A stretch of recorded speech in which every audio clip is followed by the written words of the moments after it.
Hello snowboarders of the internet, I'm your host Avran LeFeber, and in this video we're going to be reviewing the new Bataleon Goliath Plus. That's right, there's a beefier version of the Goliath and it's hitting the market. This board features medium traditional camber, so from contact point to contact point you just have that arc of traditional camber, and it also features Bataleon's 3BT technology with sidekick. This is going to scoop out the nose and the tail, making it a little more butterable, and it's just going to give you a different edge-to-edge transmission, as well as when you're in powder, it's going to funnel it out, just making it a little more viable when you're in the deep stuff. This board is available in 156, 158 wide, 159, 161 wide, and 164 wide. I rode this board at Copper Mountain on a day that had 5 to 8 inches, a little bit of overcast skies, some winds. You know, you had your fresh pow, you had your chop, your chunder, kind of just a mix of typical powder day conditions, and I rode it with my Rome Black Label bindings and my K2 Thraxis boots. Alright, so this board comes in way past middle of the road for all mountain flex. It's bordering on being an almost all mountain freeride board versus an all mountain freestyle board. It is a directional twin, so you do have slightly softer tips, stiffer section through the middle with a little bit of torsional flex. When it comes to stability, this thing's wide, so that absolutely helps with it. But what you notice is that you don't really get much chatter out in the tips that resonates back underfoot. When you get into really rutted out terrain, it wants to plow through everything in its path. You never really have to worry about it. It's kind of just a charge and forget what's under your feet until you hit that point of no return. You're like, oh shit, this is really pushing it to the limit. Then maybe you slightly worry, and I say ever so slightly worry. Alright, so you want to pop with this board? Well, be prepared to load that camber up, and you have to aggressively load it up. And when you do, it wants to rebound and get right back to its natural shape. So it's going to spring you up there. But you have to be highly calculated with this board. This isn't something that's designed for someone that's very lazy and is going to load it up last minute pop. You have to know what you're going to do, how hard you're going to load into it, and how much rebound you can expect out of it. When you do, you pop. When you're being lazy, well, you don't really do shit with it. Now, when it comes to jumps, this thing is absolutely designed for hitting bigger features. So take it right to the big line and send it. When you pop off the lip, you're going to feel that snap, and it's going to send you a little higher and a little further. When you land deep in a landing, it's so stable, it just craters right in and lets you know that you're set and you don't have to worry about it. You want to hit small stuff? Go ahead. You're just turning those little mini ramps into launch booters. You're just taking right off with it.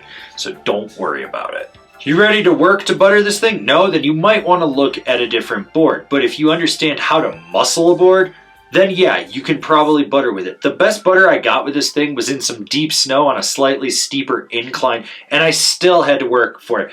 Sure, you do have that 3BT shaping as well as that sidekick, so it really scoops the board out.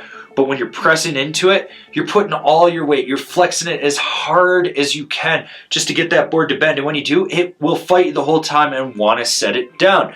Now, when it comes to jibbing, I don't even know why you'd want to bother. I mean, you're going to go as fast as you can and press as hard as you can and get like the most micro nose or tail press out of this board.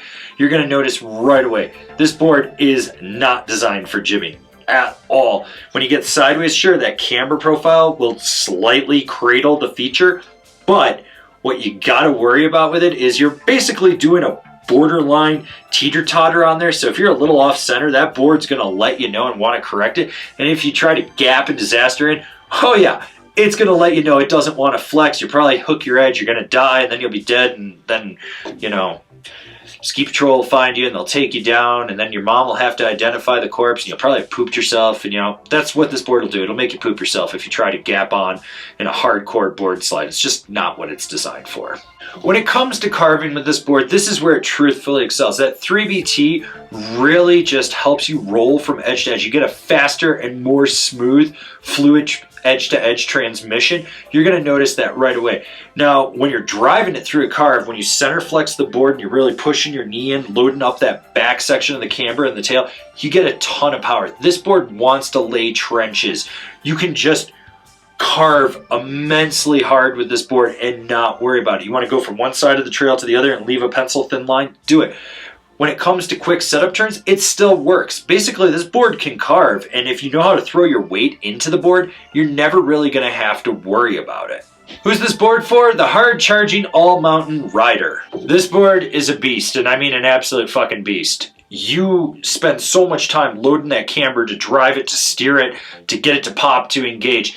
It's a board that you have to be calculated with. You have to bring your A game at all times. If you're a weak rider, this is not the board for you at all. But if you're an assertive rider that really needs a board that has a lot of reactivity to it, a lot of rebound, something that you can put a lot of power into and just rip a hard turn with, then yeah, you definitely want to look at it. My old ass, this is too much board for me. I knew it the second I got on it, but I still had a blast with it because I knew how I could control it. You really do have to be calculated with what you're doing with this deck. Comparable boards, the Solomon Assassin Pro, the Nitro T3, the Jones Ultra Mountain Twin. Binding recommendations, the Bataleon Astro, the Jones Apollo, the Solomon Highlander. This has been my review of the Bataleon Goliath Plus. Do you agree? Do you disagree? Do you own one? Are you going to buy one?